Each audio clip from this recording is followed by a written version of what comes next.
Welcome back to D&D Module Monday, a show in which I read a module and then talk about it for however long I see fit. Yes, this video, if you can tell by the way it looks, is being recorded immediately after the Return to the Keep on the Borderlands 1. But anyway, the topic of today's episode is something very different, because this is not technically a module. This is the Rogues Gallery, released for 1st edition AD&D by Brian Bloom, with some help from Dave Cook and Gene Wells. Gene Wells, kind of interesting. She wrote a module that I really want to get my hands on called Palace of the Silver Princess, which has quite the history behind it. But anyway, she is given some credit here. Now, the Rogues Gallery is an interesting thing because this is what would be considered, what I would consider, a DM helper. What do I mean by that? In these pages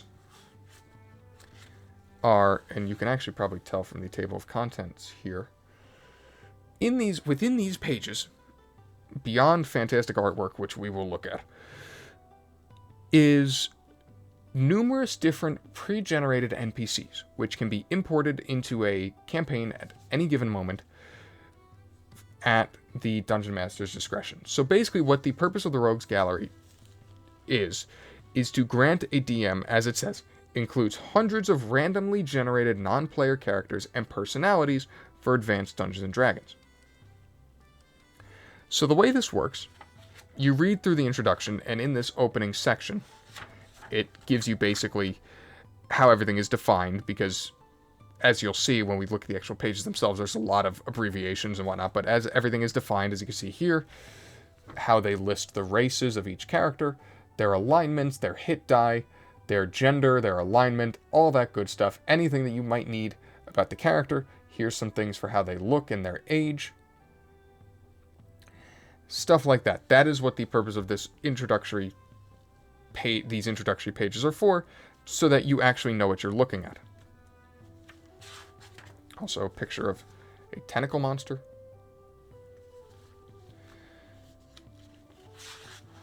Now, when you actually get into it, there are a few reasons that I wanted to, and I'll leave this actually stay open on this page so that you can read about some of these abbreviations if you'd like.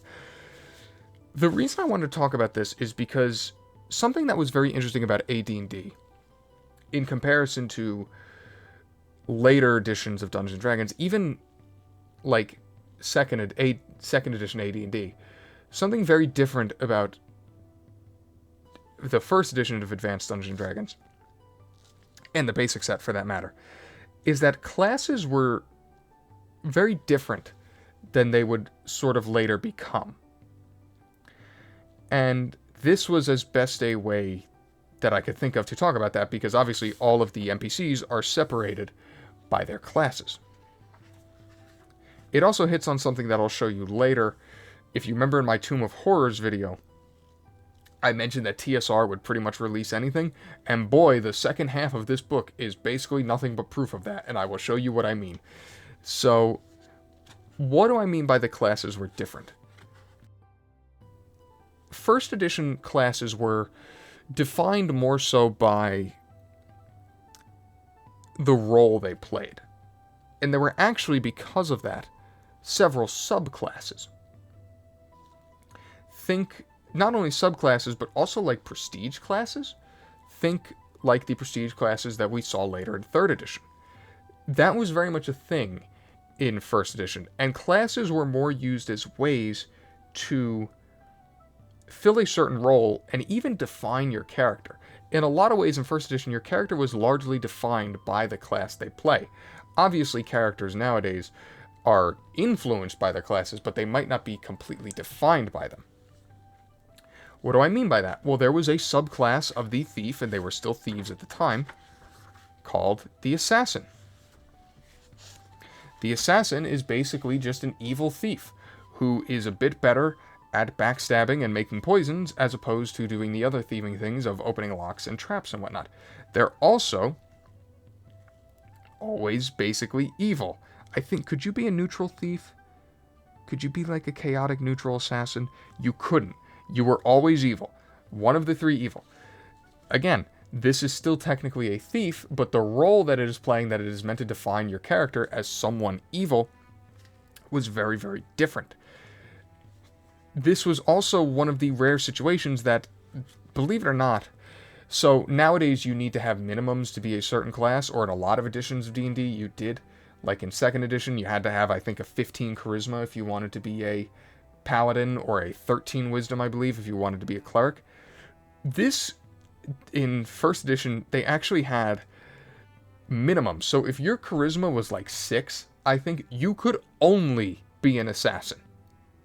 Out of all the classes, you could only be an assassin. So it was not really possible, because of the presence of the assassin, for a good or neutral line thief to really sort of assassinate people, because that was not a good thing that a good person would do. Are you starting to see now how these classes are filling very different roles than what they used to?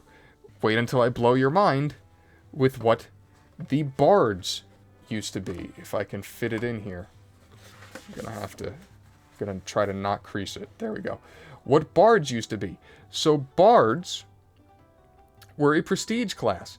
And you used to be able, not only used to be able, you had to multi-class as a bard if you wanted to be one. What do I mean by that?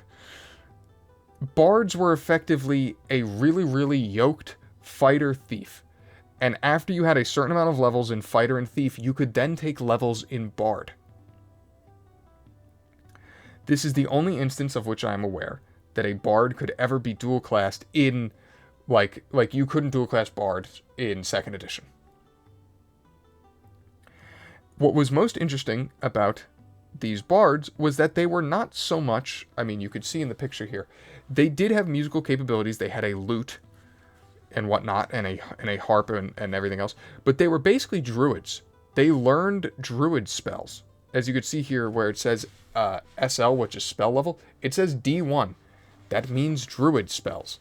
They were more druids than sort of magicians and entertainers. They play the role more of a they still play the role of a jack of all trades, but they're playing the role nowadays. I would say a bard is more of a arcane class. Here they're more of a fighter cleric.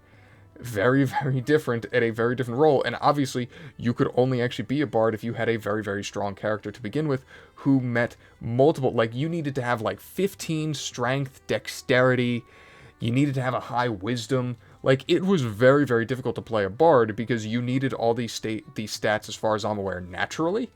So, like, if you needed to roll really well in your character creation if you wanted any chance of ever being a bard. But obviously they were incredibly powerful because they could do so many different things. This is a very different character, these 1st edition bards, than what we're used to today. They play a completely different role. Clerics are largely the same. This is probably the best way to point out, because, you know, you might think there are actually quite a few bad characters in any of these classes, and I don't necessarily mean bad as in evil, although there are good and evil. There is much preference towards good characters than evil.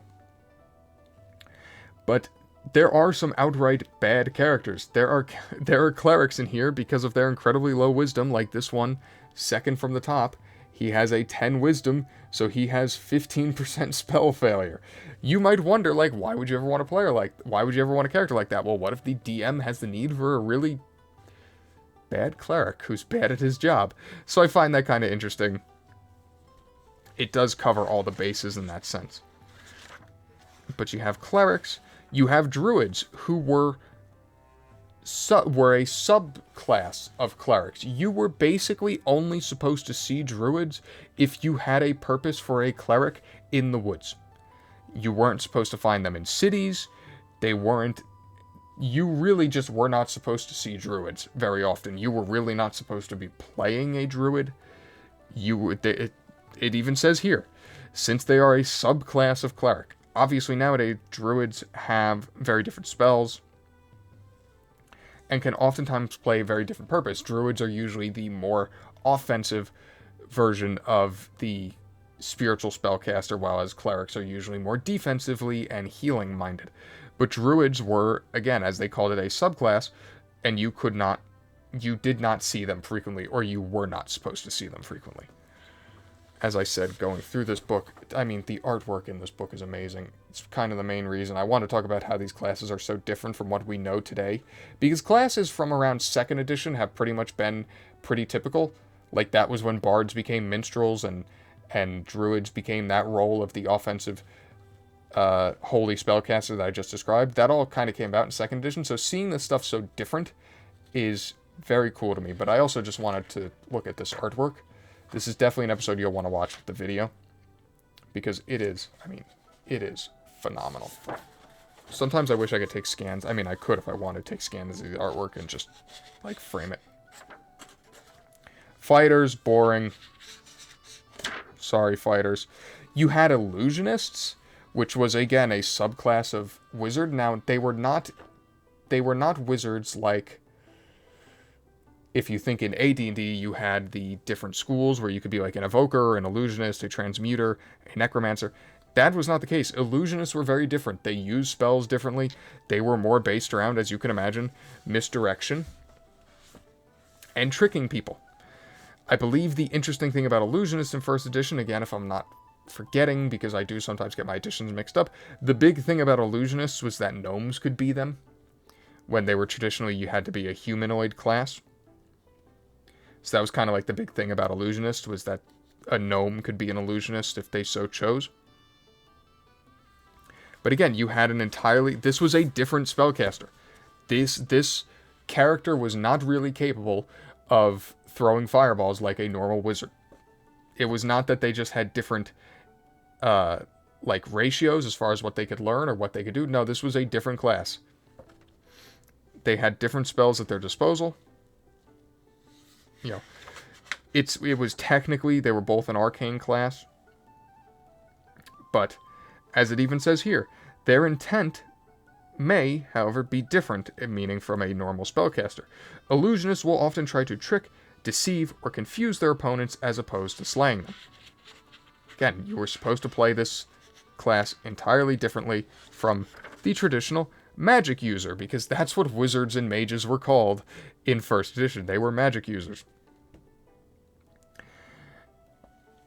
They, you know, they're fine. This is a class that is largely similar to as they are now.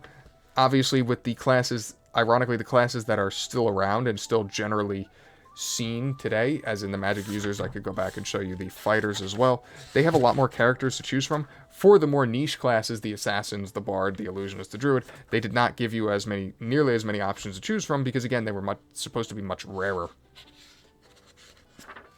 Monks were here. Yes, if you started learning about D&D like I did from Baldur's Gate and whatnot, there were no monks in the original 2nd edition Advanced Dungeons & Dragons, but there were monks in 1st edition D&D. I believe the reason that monks were not in 2nd edition AD&D, and this is just the internet talking to me, I believe it's because they were a Gygax creation, and by this point Gygax and TSR pretty much hated each other, and Gygax had been shooed away from the company. So they were, I believe, worried about, like, putting it in a 2nd edition out of fear that he would, like, do something to them. But I do believe he eventually came around. But monks were here, and monks were meant to be really, really, really powerful fighters. I actually asked my father, who played a lot of 1st edition as a kid, I asked him what monks were like, and he said confusing. As you can see from this chart, as you can read, they have a whole bunch of different, like, their attacks, depending on what weapon they're using, is different. Their hit dice, their movement is dependent on a whole bunch of different things.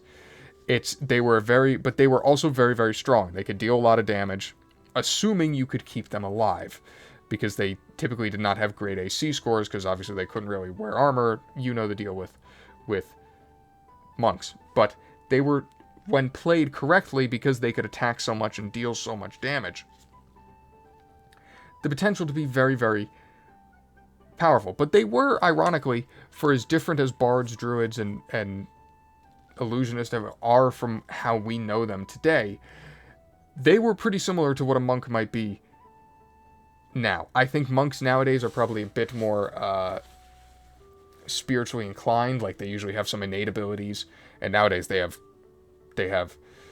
I think it's ki in 5th edition and whatnot. I've never played a monk. I just don't enjoy the class all that much. So I think they're maybe a bit more spiritually minded now, but as far as them being the loosely armored person that punches people, that can play the role as a fighter as long as you can keep them alive, yeah, they did that in 1st edition.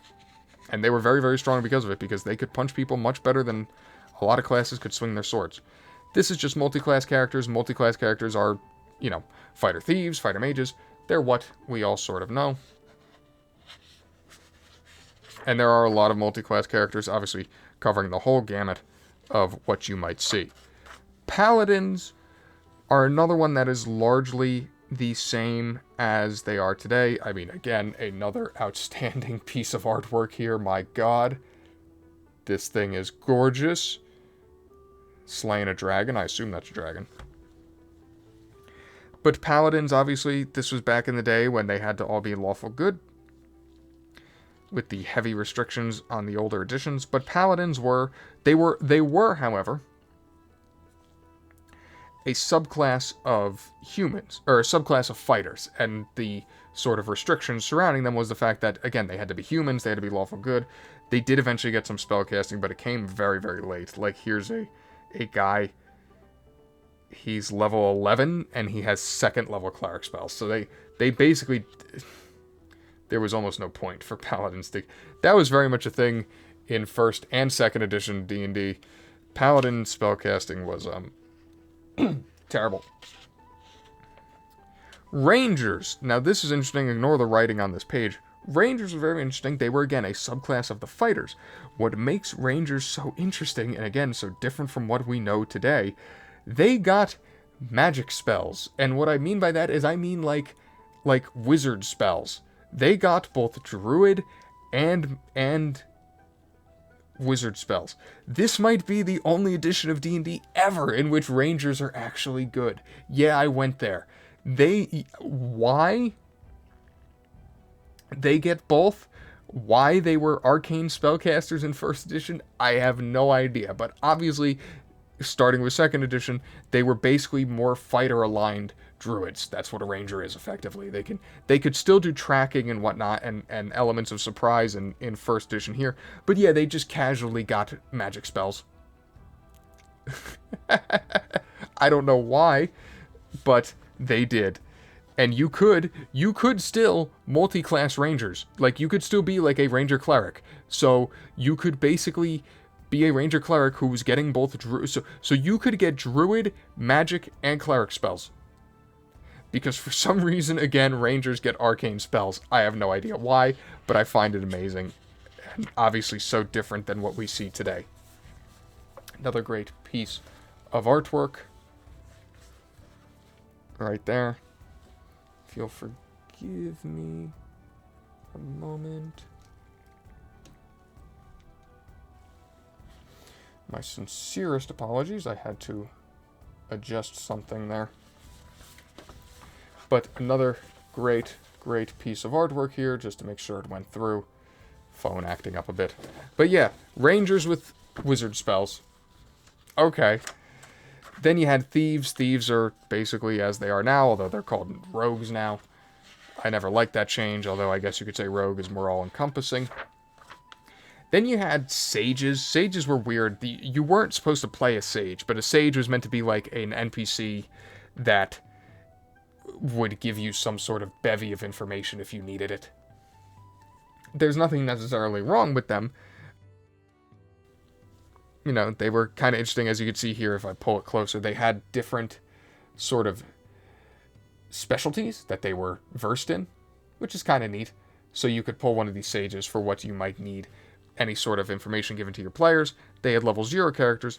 But the point of all of this is that any of these classes could be pulled.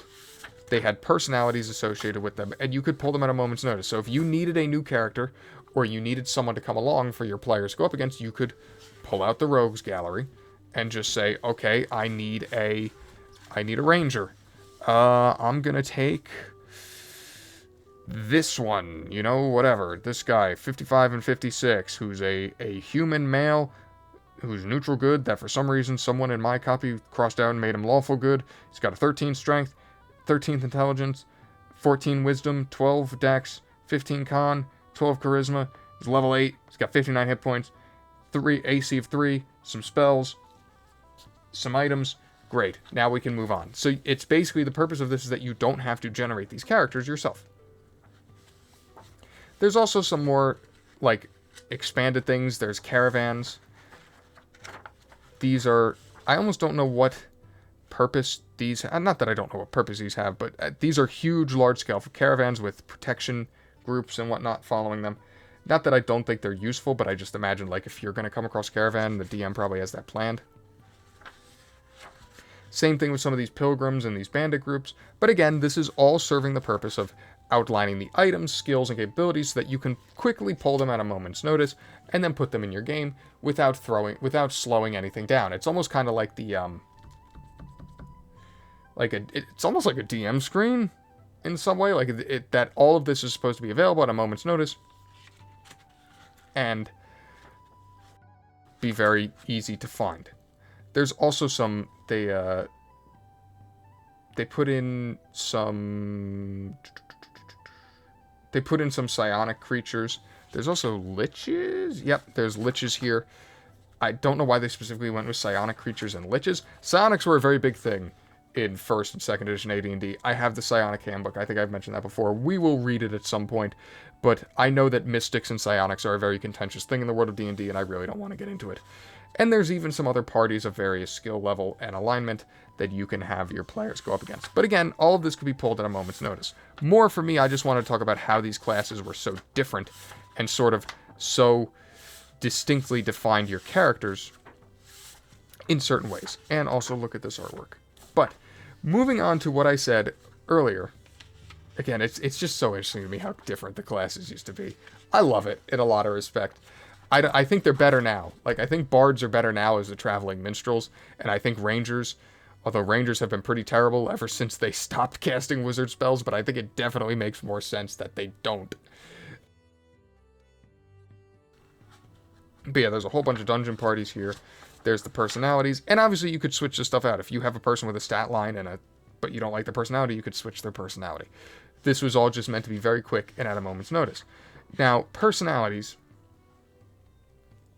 This is what I talked about when I said TSR would print anything that had ever been worked on. So these personalities are just characters that Gary Gygax and his friends and the people at TSR played as, that you can then put in your game. For instance, Bigby, player, Gary Gygax. Here's a stat line for Bigby. Reclusive, Bigby seldom adventures anymore unless it is absolutely necessary, unless he conforms to the traditional role. Instead, he conforms to the traditional role of a wizard, pale and studious. Although smart and wise, Bigby is less of a leader of men and more of a spectator. He is always willing to let others do his task for him. When adventuring, he prefers to travel in the company of friends, partaking in their adventures and fun, but seldom instigating any himself. He does enjoy the deception of posing as a withered traitor. He finds that it often gives him the advantage and surprise he needs. This is literally... They literally just took the character descriptions of the people that worked at TSR and put it in a book and said, hey, here's these characters. Put them in your game if you want. Like I said, TSR was willing to publish anything back in the day. You could even put it... Here's... I just hit the microphone, I'm sorry. Eric's cousin, whatever. Played by Ernie Gygax. I believe there's a character... Yeah, here's Mordenkainen. Here's... I'll find him eventually.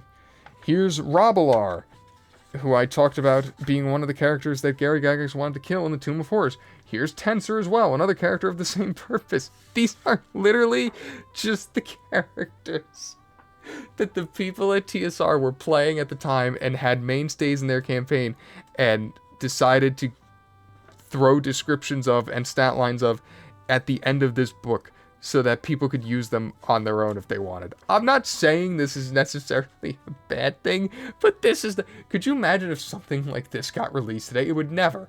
It would never. I think it is interesting in some respect, again. Like, oh yeah, let's just throw Mordenkainen in our game. Let's just throw... Like, what? I love it. I think it's such an interesting part. Like, I think people have this whole big idea that, like, TSR... Listen, I can guarantee you, and I won't divulge where I've learned this stuff from, I don't think TSR was run that well in the early days.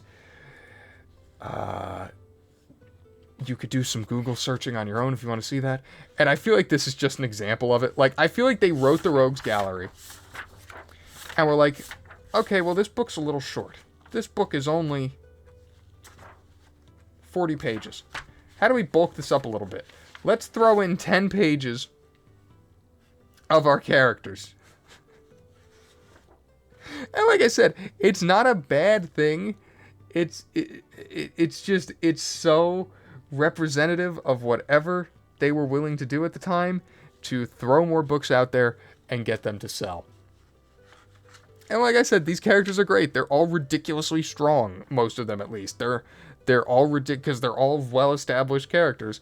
And if you were to throw them in your campaign, I imagine they would absolutely kick the living daylights out of whatever team you were putting them up against. But it's just so funny to me. The descriptions are well written, the histories and whatnot, but this is just... There was no work done here. They copy and pasted. Like, they copy and pasted from their character sheets and put it in the book. I love it. I think it's so... Dungeons & Dragons used to be indie at one point, man. And it was so indie that the developers were putting their characters in the book. In their officially released books. But yes, the Rogues Gallery is a very interesting DM tool that also serves as a way to sort of look at how classes have changed over the years and how different they are or were in the infancy of D&D. Because really, I look at first edition like the infancy, how different they were to what they are now. And I think it's very cool in that respect. I also find it hysterical that all the artwork inside the book is so great because this is some of the ugliest artwork I've ever seen in my life on the cover. But that's neither here nor there. But yeah, I think it's so cool to sort of look at how these classes have changed, how they used to play so differently, and how willing TSR was to print just about everything. It had been nagging me since I said that in Tomb of Horrors. I was like, I need something to prove my point. I think this pretty well and truly proves my point. They literally just went around the office and said, give us your character sheet, and they threw it in the back of this book. And you know what? It's fun to read. It's a good time. If you want to kick your player's ass with Mordekainen or Tensor or Grimslot or any of these people, you know what? Go right ahead. The more the merrier. What an interesting time.